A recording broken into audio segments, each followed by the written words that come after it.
একটু চিন্তা করে দেখুন, যদি আপনাকে এমন একটা চাকরির ইন্টারভিউ কেউ অফার করে যেখানে আপনি প্রতি মাসে 58 কোটি টাকা পাবেন, তাহলে আপনি কি করবেন? হ্যাঁ, আজকের গল্পটা এরকমই। এই 8জন ক্যান্ডিডেট এমন একটা পরীক্ষা দিতে এসেছে যেখানে টিকে থাকতে পারলে তারা প্রতি মাসে $5 মিলিয়ন চাকরি পাবে, যেটা বাংলা টাকায় অলমোস্ট 58 কোটি টাকার সমান। তবে এই পরীক্ষাটা কোনো সাধারণ পরীক্ষা না, এই পরীক্ষাটাও বেশ চ্যালেঞ্জিং একটা পরীক্ষা। কর্তৃপক্ষ তাদেরকে জানিয়ে দেয় এখানে কিছু রুল আছে, এগুলো ভঙ্গ করার সাথে সাথে তাদের পরীক্ষা বাতিল করে দেওয়া হবে। রুল নাম্বার 1, কেউ এখানকার গার্ড অথবা কর্তৃপক্ষের সাথে কোন প্রকার কথাবার্তা অথবা যোগাযোগ করতে পারবে না। রুল নাম্বার 2, কেউ নিজের এক্সাম পেপার নষ্ট করতে পারবে না। আর রুল নাম্বার 3, কেউ পরীক্ষা শেষ না করে এই রুম থেকে বেরও হতে পারবে না। এটা বলেই লোকটা তাদেরকে জিজ্ঞাসা করে যে আর কোনো সমস্যা আছে কিনা, কিন্তু কেউই আসলে কোনো কথা বলে না, কারণ রুল অনুযায়ী কেউ কর্তৃপক্ষের সাথে কোনো কথা বলতে পারবে না। যদি বলে তাহলেই তাকে পরীক্ষা হল থেকে বের করে দেওয়া হবে। তারপর ওখানে একটা 80 মিনিটের টাইমার অন করে দিয়ে লোকটা চলে যায়। তাদের পরীক্ষা ওই 80 মিনিট পূর্ণ হওয়ার সাথে সাথে শেষ হয়ে যাবে। তারপর সবাই খেয়াল করে তাদের আনসার শিটে কোনো কিছুই লেখা নেই, এটা সম্পূর্ণ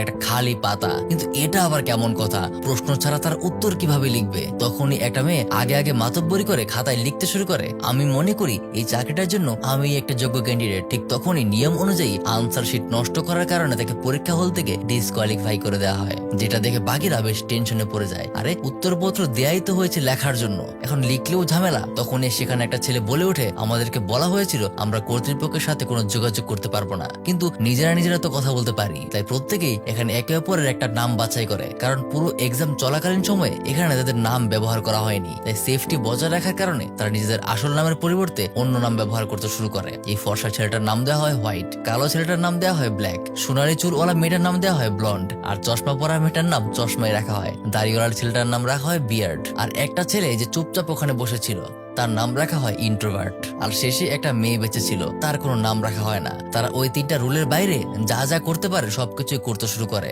তখন ওই নাম ছাড়া মেয়েটা বলে ওঠে, হয়তোবা এই আনসার শিটের মধ্যে প্রশ্নটা স্বাভাবিক আলোতে দেখা যাবে না, সম্ভবত এটা কোনো ইউভি রশ্মির আন্ডারে দেখা যেতে পারে। তখন একজন দেখতে পায় তাদের রুমের নর্মাল লাইটের পরিবর্তে এমন কিছু লাইট লাগানো আছে যেটা অন্য ধরনের, কিন্তু সেগুলো কিভাবে অন করতে হয় তারা সেটা জানে না। তাই তারা সবাই মিলে ডিসিশন নেয় রুমে থাকা প্রত্যেকটা সাদা লাইট ভেঙে ফেলবে, এবং সাথে সাথে তাই করে, যার কারণে তখনই লুকিয়ে থাকা সেই নীল লাইট গুলো জ্বলে ওঠে। তারপর তারা প্রত্যেকেই নিজেদের আনসার শিট ওই লাইটের সামনে নিয়ে ধরে, কিন্তু এতেও কোনো লাভ হয় না, তাতেও কিছুই দেখা যাচ্ছে না। তারপর হোয়াইট ছেলেটা বলে তাদের মধ্যে থেকে ডিসকোয়ালিফাইড হয়ে যাওয়া মেয়েটার আনসার শিট হাতে নেয়, আর সেখানে পেন্সিল ঘষতে শুরু করে, কারণ নিয়মে বলা আছে তার নিজের আনসার শিট নষ্ট করতে পারবে না, কিন্তু অন্যটার তো নষ্ট করতে পারবে। এই কারণে তারা সেটার উপর এক্সপেরিমেন্ট করতে থাকে, কিন্তু এতেও কোনো লাভ হয় না। তারা পেপারটাকে 4 টুকরো করে ওখানে গিয়ে এক কোনায় সেটার উপর প্রস্রাব করে দেয়। তারা ভেবেছিল হয়তোবা পানিতে ভেজালে এর ভেতরে কোন লেখা দেখা যেতে পারে, কিন্তু তাতেও আসলে কোনো কাজ হয় না। তারপর তারা প্রত্যেকে ওখানে একটা ফায়ার অ্যালার্ম দেখতে পায়। তারা মনে করে হয়তোবা ফায়ার অ্যালার্ম থেকে পানির বদলে কোনো বিশেষ কেমিক্যাল বের হবে, যেটার মাঝে কাগজ ভেজালে তারা আনসার দেখতে পাবে। তাই নাম ছাড়া মেয়েটা ধীরে ধীরে সেই গার্ডের পকেট থেকে একটা গ্যাস লাইট বের করে নিয়ে আসে, আর ওটাকে জ্বালিয়ে ফায়ার অ্যালার্ম বাজানোর চেষ্টা করে, কিন্তু তার হাত কোনোভাবেই পৌঁছাচ্ছিল না। তাই বিয়ার্ড ওখানে এসে ডিসকোয়ালিফাই হওয়া মেয়েটার আনসার শিটের একটা রোল বানিয়ে তার হাতে দেয়, আর ওটাকে জ্বালিয়ে ফায়ার অ্যালার্ম বাজিয়ে দেয়। কিন্তু এখানেই চলে আসে একটা ধোকা, কারণ বিয়ার্ড ওই মেয়েটাকে ডিসকোয়ালিফাই হওয়া মেয়েটার শিট নয়, বরং তার নিজের শিটই ধরিয়ে দিয়েছিল, যার কারণে ওই মেয়েটাকেও এক্সাম হল থেকে ডিসকোয়ালিফাই করে দেওয়া হয়। যার কারণে এসব দেখে ব্ল্যাক ছেলেটা বিয়ার্ডের উপর রেগে যায়, আর এই বলে ধেয়ে আসে যে I should punch your lights off, যার কারণে সাথে সাথেই সবগুলো লাইট নিভে যায়। এরপরেই তারা বুঝতে পারে এই সবগুলো লাইট আসলে ভয়েস কন্ট্রোল, এখানে কমান্ড দিলেই আসলে কাজ হবে। আর এদিকে ইন্ট্রোভার্ট ছেলেটাকে দেখা যায় সে বসে বসে কাঁদছে। তখন হোয়াইট তাকে গিয়ে বলে, তুমি যখন বিষয়গুলো সহ্য করতে পারছো না তাহলে তোমার আনসার শিট ছিঁড়ে ফেলো, তাহলে ডিসকোয়ালিফাই হয়ে যাবে। যা শুনে ছেলেটা তাই করে। এবার তাদের আরো একটা ক্যান্ডিডেট কমে গেল, কিন্তু গার্ড যখন তাকে জোর করে নিয়ে যাচ্ছিল তখন তার চশমাটা ওখানেই পড়ে যায়, যেটা কেউ খেয়াল করে না। তারপর বিয়ার্ড সবাইকে বলতে শুরু করে, এখানে অবশ্যই হয়তো এই কোম্পানির কোনো গুপ্তচর স্পাই লুকিয়ে আছে যে আমাদের অ্যাটেনশন ডাইভার্ট করার চেষ্টা করছে। আর সেখানে তার নজর পড়ে চশমাওয়ালা মেয়েটার উপর। বিয়ার্ড তাকে বারবার জিজ্ঞাসা করে, তুমি এখন পর্যন্ত অনেকবার আমাদের ডাইভার্ট করার চেষ্টা করছো, সত্যি করে বলো কোম্পানির সাথে তোমার সম্পর্ক কি? তখন মেয়েটা প্রথমে কিছু না বললেও জানায় সত্যি সত্যি সে নাকি এখানে পরীক্ষা দিতে আসেনি, বরং কোম্পানি তাকে অল্প কিছু তথ্য জানিয়ে এখানে পাঠিয়েছে যেন সে এই পরীক্ষাটাকে তাদের প্ল্যানিং অনুযায়ী সামনে এগিয়ে নিয়ে যেতে পারে। অর্থাৎ বাস্তবে এখানে ক্যান্ডিডেটের সংখ্যা ছিল মাত্র 7 জন। যে ঘটনার পর কাজ শেষ হয়ে যাওয়ার কারণে সে ইচ্ছে করে ক্যামেরার সামনে গিয়ে কর্তৃপক্ষের সাথে যোগাযোগ করার চেষ্টা করে, যার কারণে গার্ড তাকে বাইরে বের করে দেয়। কিন্তু এই ঘটনায় সম্ভবত হোয়াইট এই পরীক্ষার সমাধান পেয়ে গেছে, তাই সে সোজা গার্ডের দিকে দৌড় শুরু করে। আর তখনই ব্ল্যাক তাকে আটকায়। তাকে সরিয়ে ব্ল্যাক গার্ডের পকেট থেকে বন্দুকটা বের করে হোয়াইটকে হুমকি দিতে শুরু করে, যেন সে কি বুঝতে পেরেছে এটা তাকে বলে দেয়। হোয়াইট বলে আসলে এখানে কোনো প্রশ্ন নেই, বরং এই চাকরিটা পেতে হলে যে ক্যান্ডিডেট একদম শেষ পর্যন্ত টিকে থাকতে পারবে তাকেই আসলে কোয়ালিফাই করা হবে, বাকিদেরকে ডিসকোয়ালিফাই করে দেওয়া হবে। যা শুনে তখনই ব্ল্যাক সাথে সাথে হোয়াইটের উপর গুলি করে দেয়, কিন্তু দেখা যায় যে বন্দুকটা কাজ করছে না। তখন হোয়াইট বুঝতে পারে এই বন্দুকটায় গার্ডের ফিঙ্গারপ্রিন্ট দেওয়া আছে,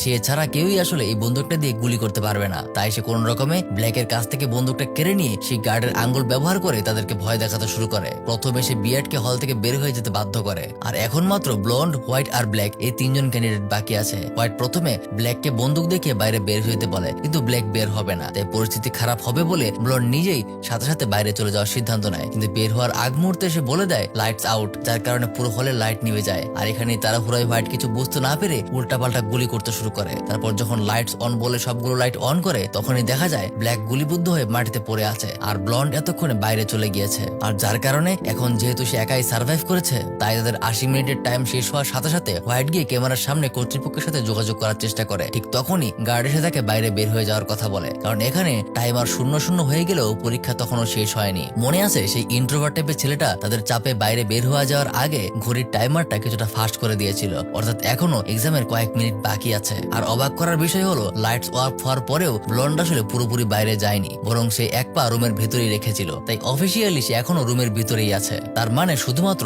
ব্লন্ড আর ব্ল্যাকই বাকি ছিল। আর সার্ভাইভ করাটা এই পরীক্ষার একমাত্র সমাধান না। ব্লন্ড ওখানে সেই ইন্ট্রোভার্ট লোকটার ভেঙে যাওয়া চশমাটা দেখতে পায়, আর চশমাটার গ্লাস দিয়ে যখন সে আনসার শিটের দিকে তাকায়, তখন দেখতে পায় সেখানে কোয়েশ্চেন নাম্বার 1 লেখা। আর সাথে সাথেই সময় শেষ হলে ওখানে এক্সাম কর্তৃপক্ষ তার আনসার জানতে চলে আসে, যেখানে ব্লন্ড জানায় আনসার ইজ নো। আর তখনই তাকে চাকরির জন্য সিলেক্ট করা হয়। এখন অবশ্যই প্রশ্ন আসছে যে নো আবার কেমন ধরনের আনসার। তাহলে চলুন গল্পের একদম শুরুতে চলে যাই, যেখানে সকল রুল বলার পরে তাদেরকে জিজ্ঞেস করা হয়েছিল ইজ দেয়ার এনি প্রবলেম, অর্থাৎ আপনাদের কোনো সমস্যা আছে কিনা। যেখানে তারা কেউই আসলে ভয় পেয়ে কোনো উত্তর দেয়নি, কিন্তু এখন পরীক্ষা শেষে উত্তর জানতে চাইলে সেটাই ছিল প্রশ্ন, যার উত্তর হল নো, অর্থাৎ আমাদের কোনো সমস্যা নেই।